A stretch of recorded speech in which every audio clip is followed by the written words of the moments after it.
Salam kasih dalam Tuhan kita Yesus Kristus. Shalom. Dimanapun saja saat ini saudara berada, mari luangkan waktu untuk kita bersama-sama mendengarkan suara Tuhan melalui firman-Nya. Sebelum kita mendengarkan firman Tuhan, mari kita berdoa. Bapa di sorga, kebutuhan kami saat ini adalah kuasa Roh Kudus-Mu yang dapat menerangi hati dan pikiran kami ketika kami akan mendengarkan suara Tuhan. Biarlah firman ini boleh menjadi berkat bagi kami, menjadi penuntun bagi kami untuk lebih hari lebih dekat dan lebih setia kepada Tuhan. Ini doa kami, persembahkan doa ini dalam nama Yesus. Amin. Saudara-saudara umat Tuhan, saya percaya bahwa semua kita atau sebagian besar kita telah pergi ke tempat-tempat yang mungkin sebelumnya belum kita pergi. Ketika kita mengadakan perjalanan pergi ke tempat-tempat itu, apakah di kota besar atau di mana saja, kita membutuhkan seseorang yang dapat membawa kita pergi ke satu tempat ke tempat yang lain. Tapi bagaimana kalau tidak ada orang yang bisa menuntun atau membawa kita untuk berjalan atau pergi ke tempat tujuan kita di kota itu? Kita membutuhkan penuntun bagi kita. Dan di zaman modern ini sudah canggih, ya.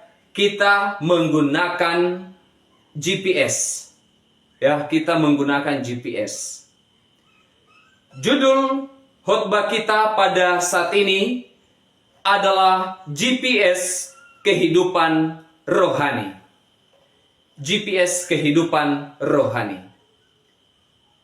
Saya mempunyai sebuah pengalaman ketika pergi ke satu tempat, dan tempat itu sebenarnya bukan tempat yang baru bagi saya, tapi sudah lama saya meninggalkan tempat itu dan saya kembali lagi.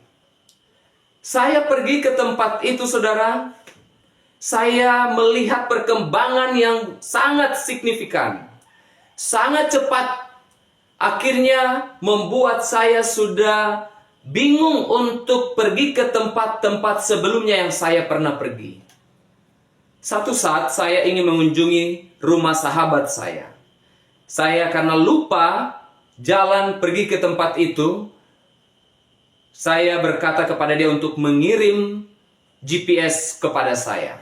Dan dia mengirim melalui WhatsApp. Dan saya mengikuti GPS itu. Saudara-saudara umat Tuhan, pada saat saya pergi, kebetulan rumah sahabat saya ini, ternyata bagian depan rumahnya menghadap jalan yang lain, jalan yang melingkari satu tempat, baru bisa pergi ke depan rumahnya.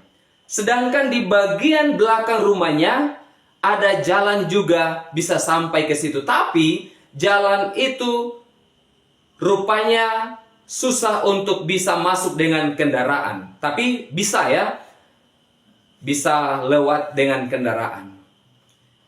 Saya berharap untuk tiba di rumahnya di bagian depan. Tapi karena saya tidak tahu jalan dan saya mengikuti GPS ini, GPS membawa saya pergi ke tempat yang lebih cepat, dapat titik, tetapi lewati jalan yang apa? Tidak baik, ya, yang susah untuk dilewati, tapi bisa lewat. Saya berharap untuk tiba di rumah sahabat saya ini di bagian depan, tapi GPS membawa saya pergi ke tempat di mana tidak saya harapkan, yaitu di belakang rumahnya, masuk di pintu dapur langsung. Saudara-saudara, kadang kalau kita menggunakan GPS, kalau kita tidak jeli melihat jalannya, bisa saja kita tersesat. Tapi pada intinya, bukan masalah di GPS itu, tapi bisa saja masalah itu ada pada kita atau pada orang yang mengirim lokasi tersebut. Karena saya tidak tahu sahabat saya ini mengirim apakah dia posisi di bagian belakang rumahnya atau di bagian depan, saya tidak tahu. Atau mungkin saja GPS harusnya melewati jalan yang benar yang tadi, harus lewati tiba di depan rumahnya, tapi saya mengikuti jalan yang lebih cepat. Saudara-saudara umat Tuhan, sering kita temukan itu dalam perjalanan-perjalanan kita di kota-kota besar. Kita membutuhkan GPS untuk menjadi penuntun bagi kita di dalam perjalanan kita di daerah-daerah yang kita kunjungi. Apa itu GPS? GPS adalah Global Positioning System, adalah sebuah sistem teknologi navigasi berbasis satelit yang terdiri dari setidaknya 24 satelit. GPS berfungsi dalam segala kondisi cuaca dimanapun di dunia ini. Selama 24 jam sehari tanpa biaya berlangganan atau biaya penyiapan. Ini adalah sebuah teknologi yang membantu kita untuk menemukan jalan menuju ke tujuan atau ke tempat di mana kita akan pergi dengan akurat. Walaupun kadangkala karena kita mencari jalan yang lain, akhirnya kita bisa saja tersesat. Pada saat ini mari kita lihat ayat firman Tuhan di dalam kitab Mazmur pasal 77 ayatnya yang ke-13 untuk terjemahan bahasa Inggrisnya. Kalau dalam terjemahan bahasa Indonesia di ayatnya yang ke-14. Bunyi dari ayat ini dalam terjemahan bahasa Indonesia adalah, Ya Allah, jalanmu adalah kudus. Tapi dalam terjemahan bahasa Inggris, apakah di New American Standard atau New King James Version, mengatakan bahwa Thy way, O God, is in the sanctuary. Jalanmu, ya Allah, ada dalam bait suci. Sering kita mengatakan banyak jalan di dunia ini pergi ke satu tempat. Ketika kita ada di satu tempat di kota besar dan kita akan pergi ke tempat yang lain, kita berjalan dengan kendaraan kita. Kita menemukan rintangan di perjalanan. Apakah macet? Atau mungkin kita temukan sementara razia keamanan oleh kepolisian. Dan kita tidak membawa perlengkapan berkendara. Pasti kita akan membuat keputusan untuk mencari jalan yang lain. Untuk pergi ke tempat kita. Karena banyak jalan.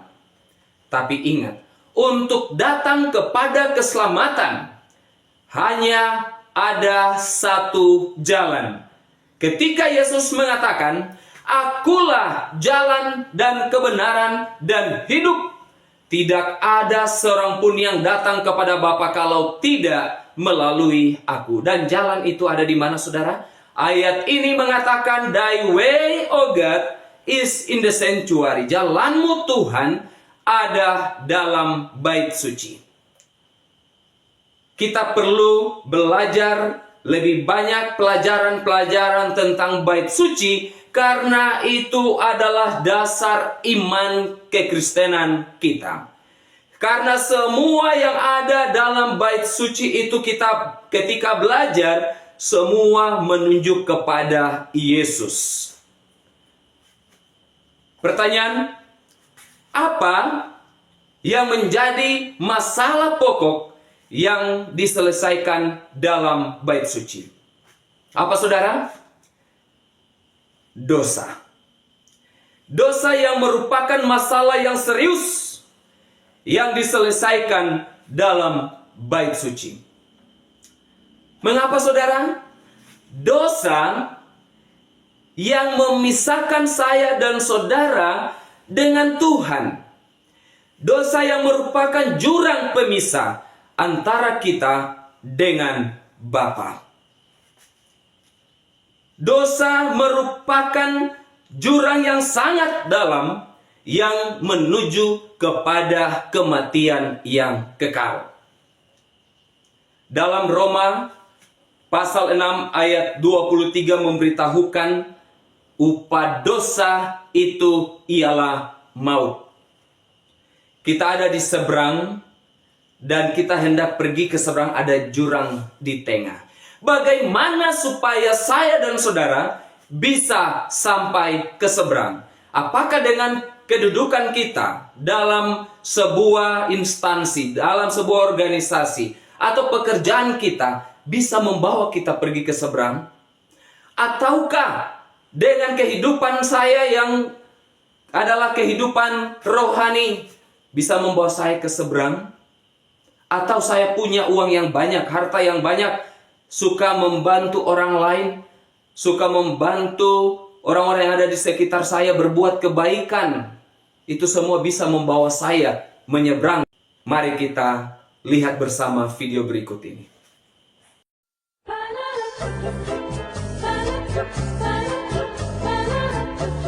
Next. File, please. Some lying, some stealing, and some acts of kindness here and there. I tried to live a good life. Well, let's see how good.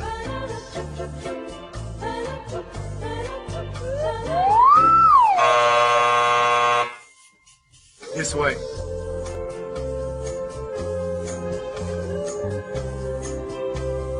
Next. File, please. Okay, I admit it. I did a lot of bad things. Yes, I see. But I've done good things too, you know, to offset the bad things. Like, one time I cheated on a test, but then I cleaned up trash in the park.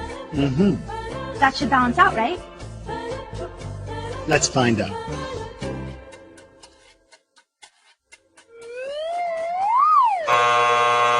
This way. That should have balanced out, right? It should have balanced out. Next. File, please. Impressive. Oh yeah, I devoted my entire life to make this world a better place. I dug wells in Africa, I donated blood every month, and I ran an orphanage in India. I mean, I just wish I could have done more. And is this your subscription? I only read the articles.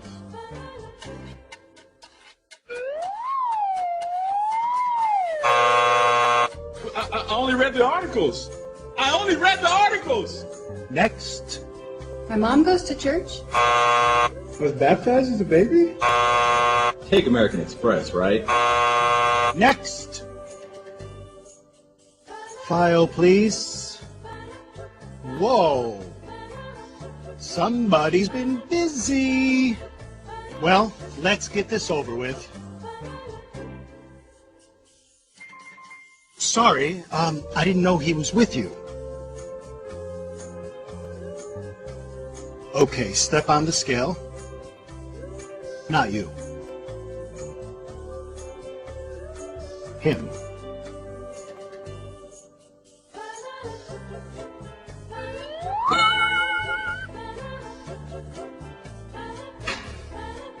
Hey, wait a minute. That is totally not fair. That's why it's called grace.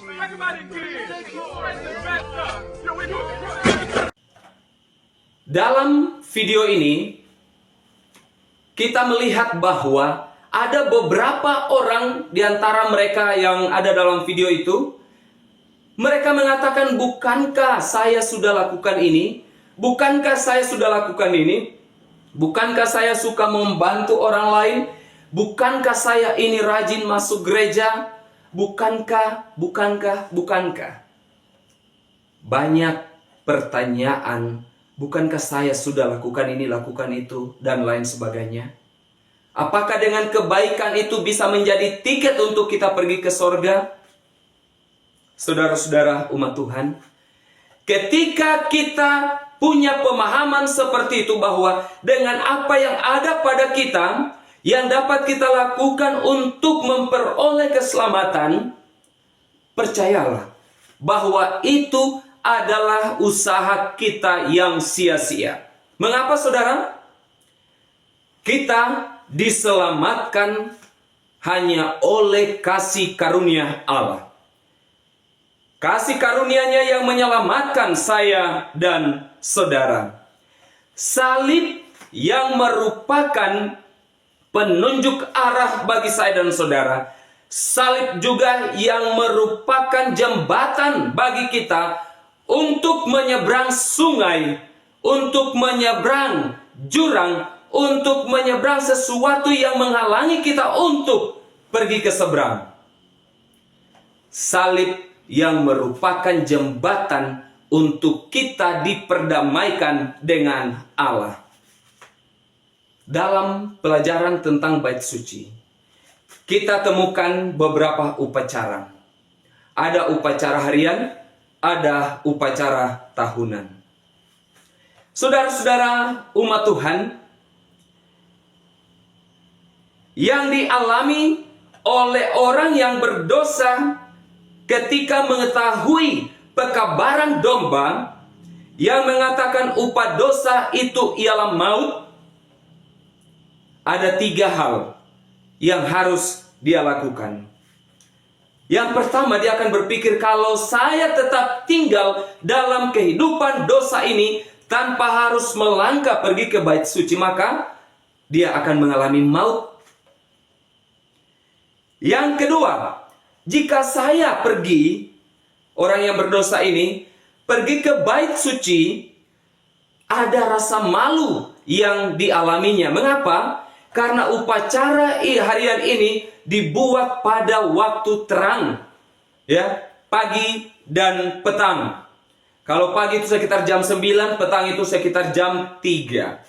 Nah, saudara-saudara, dia ketika berjalan ke tempat itu ada rasa malu. Karena apa? Bisa saja banyak mata melihat dia. Tapi dosa merupakan kesayangan bagi orang yang berdosa ini. Berbahaya bagi saya dan saudara ketika memiliki dosa-dosa kesayangan di dalam kehidupan kita. Dosa-dosa kesayangan adalah dosa yang selalu dibuat berulang-ulang. Dosa membuat kita merasa malu. Dosa yang membuat kita merasa takut. Dosalah yang membuat kita merasa tidak berdaya. Karena upah dosa ialah maut.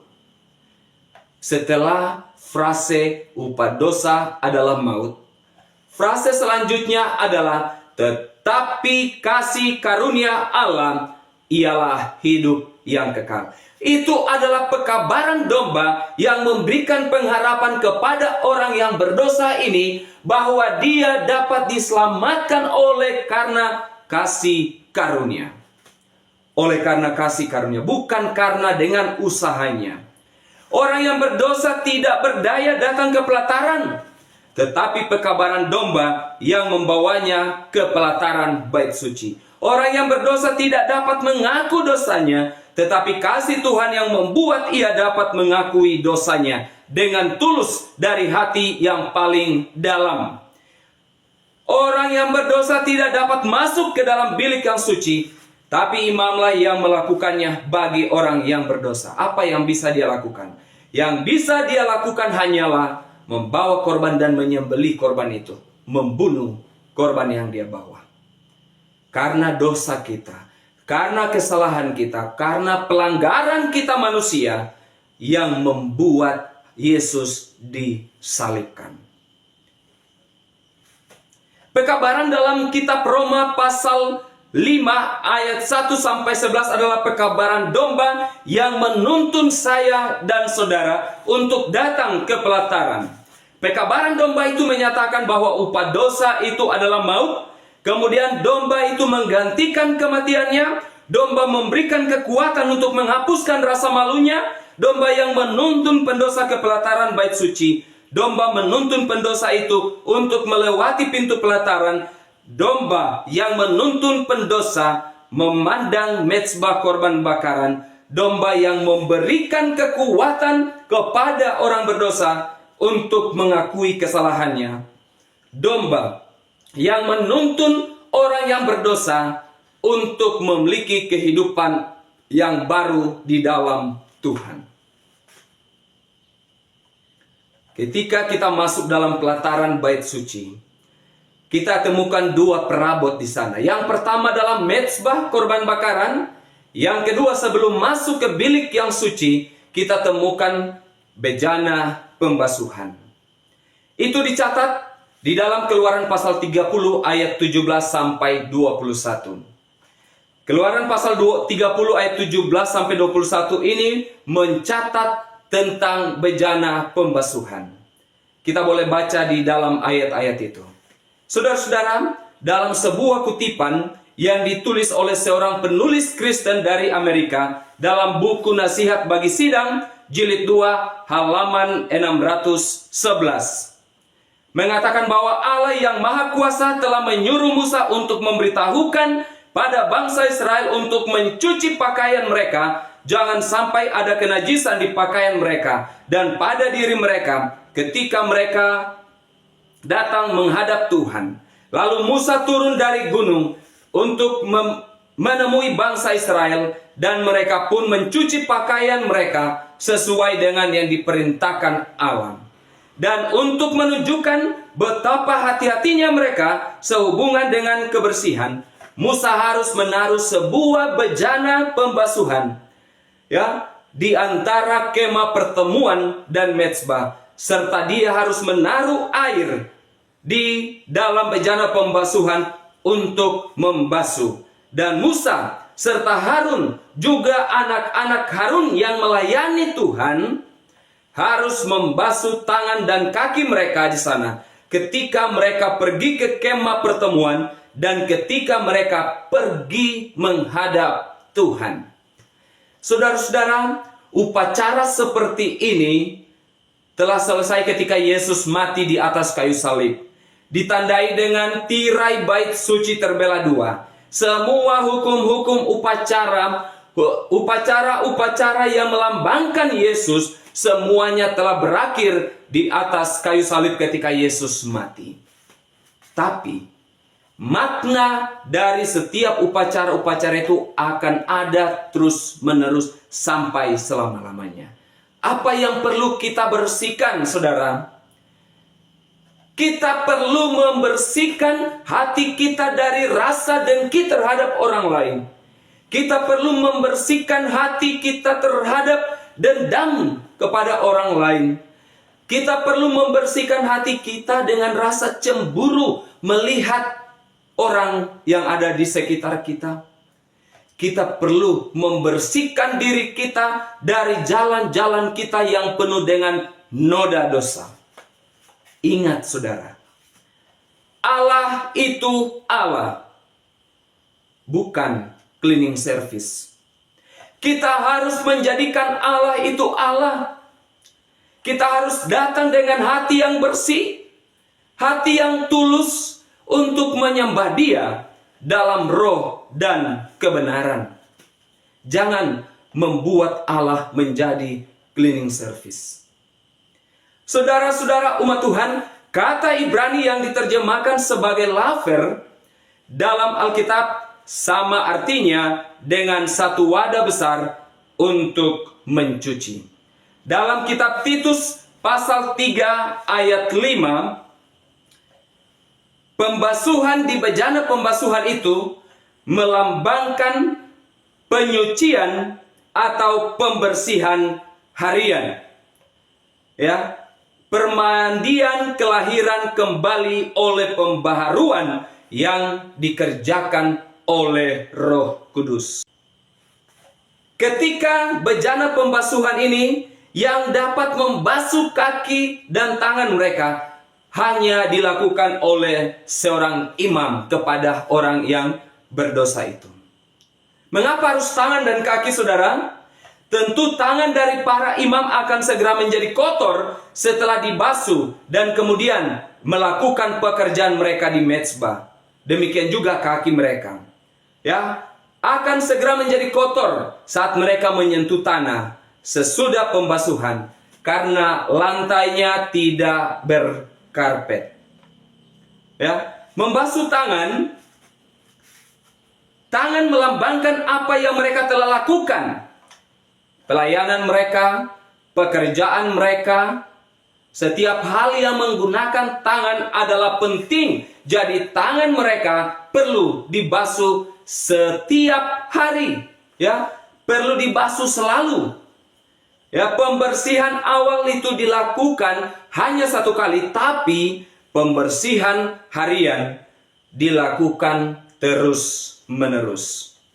Membasuh kaki, kaki melambangkan kemana mereka pergi, kehidupan dan cara-cara hidup mereka. Jalan mereka harus apa? Jalan yang suci. Maka kaki mereka selalu harus dibasuh setiap hari. Ketika Musa menghadap Tuhan, Tuhan menampakkan diri kepada dia di semak belukar dengan api yang menyala. Musa mendengar bahwa dia harus melepaskan kasut kakinya karena di tempat di mana dia berdiri itu adalah suci atau kudus. Para imam yang melayani di bait suci, mereka harus meninggalkan setiap kenajisan mereka. Sendal yang mereka gunakan mereka akan tinggalkan di luar mezbah. Ya saudara-saudara, ini dapat memberikan pelajaran senantiasa bagi saya dan saudara bahwa segala kenajisan harus dibuang dari kehidupan para imam atau bagi mereka yang melayani sebelum datang ke hadirat Allah. Sebelum datang menghadap Tuhan, kita perlu untuk membersihkan diri kita, membersihkan hati kita dari apa? Setiap jalan-jalan kehidupan kita yang penuh dengan noda dosa. Bejana pembasuhan dicatat di dalam kitab Keluaran pasal 38 ayatnya yang ke-8, terbuat dari cermin-cermin. Saudara, adalah penting bahwa bejana pembasuhan ini terbuat dari cermin-cermin, karena cermin adalah sesuatu yang orang pakai ketika dia lihat atau dia peduli atau mengkhawatirkan seperti apa dia terlihat dari luar, seperti apa penampilan luarnya. Rasa bangga akan diri, keangkuhan menyebabkan seseorang melihat ke cermin. Dia mengkhawatirkan apa yang orang akan pikirkan tentang dia.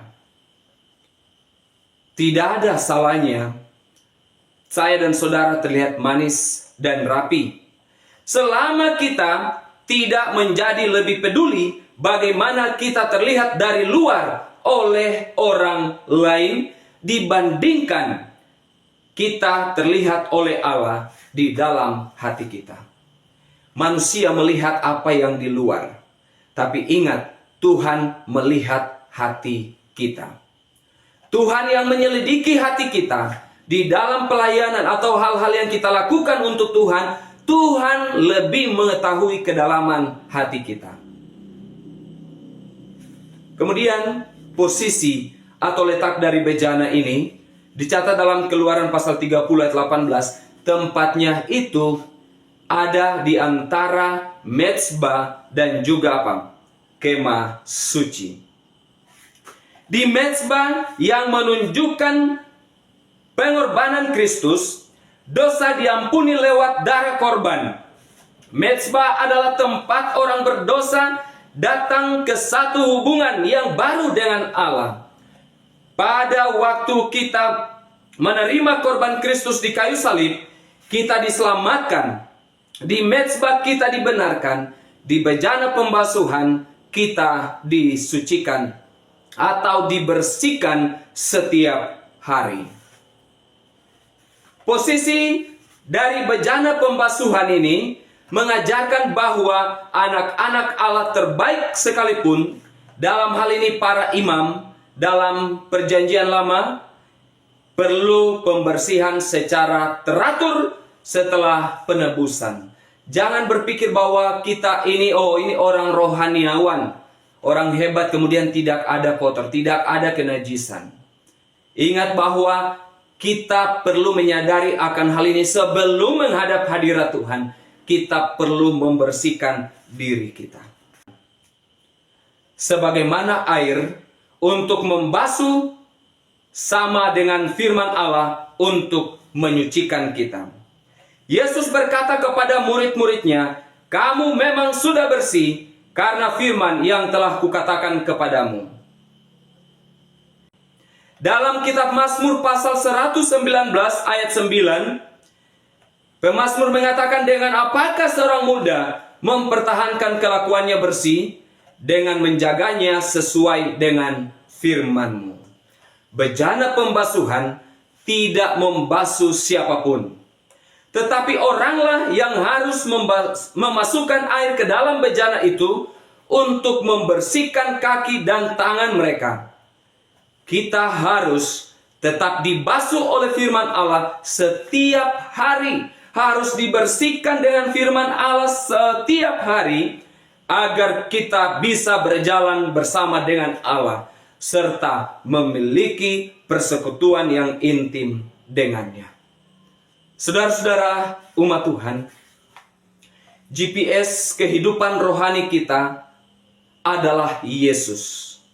Salibnya yang selalu menuntun kita kepada hubungan yang akrab dengan Dia. Setiap bagian dalam bait suci menggambarkan perjalanan iman kita kepada Kristus. Itu menunjukkan jalan kepada keselamatan.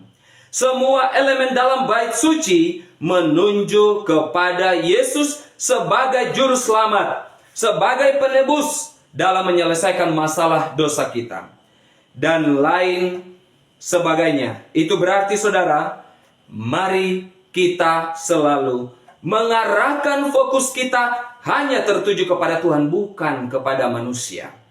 Kalau kita fokus kepada manusia, kita tidak akan pernah bisa maju. Kita harus arahkan fokus kita kepada Tuhan. Air dalam bejana pembasuhan mengajarkan kita tentang persekutuan atau menjaga hubungan dengannya melalui firman Tuhan, yaitu Alkitab. Saudara-saudara umat Tuhan, dalam kehidupan kita di atas dunia ini, kita menggunakan GPS yang tadi dikatakan Global Positioning System untuk mengarahkan kita pergi ke satu tempat. Bisa saja kita tersesat. Walaupun yang salah bukan GPS, tapi kadang kita yang salah. Tapi ingat, ketika kita menggunakan GPS rohani yang adalah Yesus sendiri, yang selalu arahkan pandangan kita kepadanya, salib merupakan penunjuk jalan, salib merupakan jembatan untuk kita pergi kepada Dia. Kita selalu arahkan fokus kita kepadanya, maka dengan pertolongan Tuhan, kita tidak akan tersesat. Apa yang bisa membuat kita tersesat? Karena pilihan kita untuk mengikuti jalan-jalan yang lain. Jalan yang telah ditunjuk oleh Allah bagi kita, jalan itu sempit, penuh dengan rintangan, penuh dengan batu-batu dalam kehidupan kita, penuh dengan onak dan duri. Tapi Tuhan tidak pernah meninggalkan kita. Tuhan akan selalu memampukan kita untuk berjalan walaupun melewati proses yang begitu luar biasa. Pilihan ada pada kita. Apakah kita akan mengikuti jalannya Tuhan yang walaupun penuh dengan rintangan tapi sukacita ada di depan, ataukah kita mengikuti jalan-jalan dunia ini yang membawa kita kepada kebinasaan? Pilihan ada pada kita. Kepada siapa akan kita pilih? Kiranya dengan pertolongan Tuhan, saya dan saudara akan menggunakan GPS rohani, yaitu Yesus Kristus, untuk menjadi penuntun bagi kita. Melalui firman-Nya kita dituntun untuk pulang ke sorga. Tuhan memberkati kita adalah doa dan harapan saya. Amin. Kita berdoa. Bapa di sorga, terima kasih karena kami telah mendengarkan suara Tuhan. Kiranya firman ini boleh menjadi berkat, menjadi penuntun bagi kami semua. Terpujilah Engkau Tuhan Bapa yang baik. Kami berdoa dalam nama Yesus. Amin.